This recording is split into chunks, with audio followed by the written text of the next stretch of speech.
আচ্ছা ওই ছেলেগুলা কে রে? ওরা অঙ্কুরে ইউনিভার্সিটির ছোট ভাই। অঙ্ক প্রায় ওদের কথা বলে। কেন, কি হয়েছে? আরে আর বলিস না, আসার সময় এই নমুনাগুলো আমাদের সাথে একই ট্রেনে আসছে। কি পরিমাণ যে ফাজিল ছেলেগুলা, সারাটা রাস্তা ওদের জন্য একটুও ঘুম হয়নি। কিন্তু অর্ক তো ওদের ব্যাপারে ভালোই বলে। তাই না? একদম ভালোই বলে। কি হয়েছে সেটা তো বলবি। চিৎকার চেঁচামেচি, তার উপর জয় ওর এই ওভার কেয়ারিং নেচার না আমি আর সহ্য করতে পারি না। হ্যালো, হ্যালো, অনেক বছর বাঁচবে তুমি। কি নিয়ে কথা হচ্ছিল?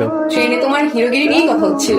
আরে আমি তো পুরাই ওদের সাইজ করে দিচ্ছি। এখানে যদি কারো কোনো ঝামেলা হয় শুধু আমাকে বলবা। ওরা আমাকে যে ভয় পায়। এই 2টা বাজে, আমরা খেয়ে ফেলি। ঠিকঠাক সময় খাবার না খেলে আমার আবার বডি ফিটনেস ঠিক না। আসসালামু আলাইকুম। না না না, কোনো অসুবিধা নেই। না, একটু ফ্রেশ হয়ে তারপর। আচ্ছা, আমি নিয়ে আসছি, সমস্যা নেই। তাহলে তোরা ফ্রেশ। হ্যাঁ, আমি চলে এসেছি। হ্যাঁ, কি তুমিও যাও, তুমি কিন্তু দাঁড়িয়ে আছো কেন? তাই তো। আচ্ছা, খাওয়ার পর থেকে কেমন কেমন লাগছে? খাবারটা একটু কেমন ছিল না? হ্যাঁ তো মানে আমারও না কেমন যেন লাগতেছে। বিয়ে বাড়ির রান্না তো কখন না কখন করছে, আমার তো নষ্ট হয়ে গেছে। টার্গেটের পেনে আসতে বল। এখানে অনেকে এখনো খায় না, আবার দেখতেছে মাত্র। আচ্ছা তো তুমি কি ওদের কথা বিশ্বাস করো নাকি? খাও তো। সুমন, খাবারটা কিন্তু সেই মজা হয়েছে। আসলে কথায় আছে না, কিসের পেটে যেন কি সয় না, কুকুরের পেটে কি সয় না, সেটাই। তুই যাই বলিস ভাই, সরিষা ইলিশটা কিন্তু সেই পেট ভরে গেছি। তা ওই যে 2 পিসও খেয়ে ফেলছে, এই জন্য তুই পাস নাই। এই আমাদের সর্ষে ইলিশ কোথায়? ভাইয়া আপনি কিন্তু অনেক কেয়ারিং, অবশ্যই খেয়াল রাখেন। চুপচাপ খাতো, বেশি কথা বলে পাক না। আপু ভাইয়া দিছি। Thank you. তো তোমার ভাইয়া কই? ওই যে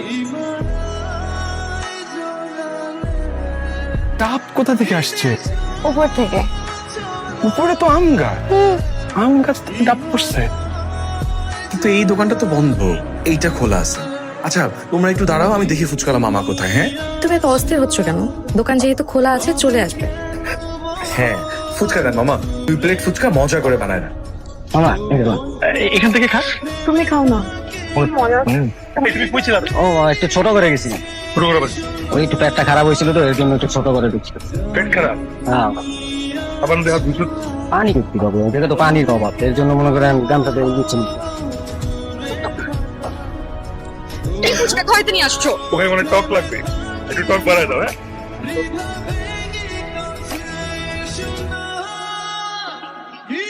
আমার তো এখনো পেট ঠিক হয় নাই, 1 মিনিট অপেক্ষা করো। ওকে। এখন ঠিক আছে। চলো তাহলে। কি? আবার তুমি থাকো, তোমার যেতে হবে না, আমি যাই। তুমিও না যাও তাইলে? কেন, আমি ঘুরতে যাব না? আচ্ছা ঠিক আছে যাও, কিন্তু ওদের কারোর সাথে কথা বলবো না, ঠিক আছে? দেখো আমিও যেহেতু নেই, ওর টেক কেয়ার করার মতো কিন্তু কেউ নেই। ওকে, যাই তাহলে। চল তাহলে। হ্যাঁ হ্যাঁ হ্যাঁ, বাই। আপনি থেকে দেখতে যতটা সুন্দর তাতে বেশি সুন্দর। আচ্ছা, আপনি দূর থেকে দেখতে যতটা অভদ্র, কাছ থেকে তা না। সরি সকালের ব্যাপারটার জন্য।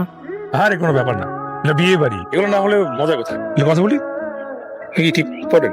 হয় টিপ শাড়ি, পড়ি তো। লাল টিপ, লাল শাড়ি, লাল চুড়ি, তোকে মানাবে। জি। আপনি বাইরে দিয়ে যেমন, আপনি কিন্তু ভেতরে এমন না, জানেন তো? কেমন মনে হয় তাহলে? অনেক বেশি ইমোশনাল আপনি ভেতরে। তাই নাকি? এমন কেন মনে হলো? না আমি যেটা বলছি এটা সত্যি কি নেক্সটটা বলেন। সত্যি। আর কি কি মনে হয় আমার ব্যাপারে? একটা জায়গায় যেহেতু ঘুরতে আসছি, এখন এগুলা বলে আপনাকে ভাবনা ফেলতেছি। পরে বলবো। এই আমার ছবি তুলে দেখটা। কি নিজের ব্যাপারে শুনতে আসছেন? কিভাবে বুঝলেন? আপনার চোখ দেখে বুঝে গেছি।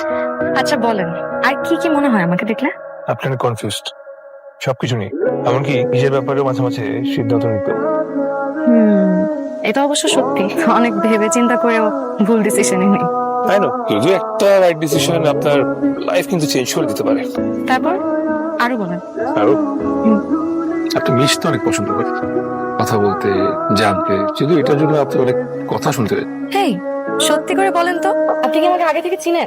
এই জন্য কিন্তু আমি বলতে চাই আরো শুনতে চাই। আপনার হাসিটা অনেক বেশি সুন্দর এবং আপনি হাসতে পছন্দ করেন। হাসতে হাসতে চেয়ার থেকে পড়ে গেছেন।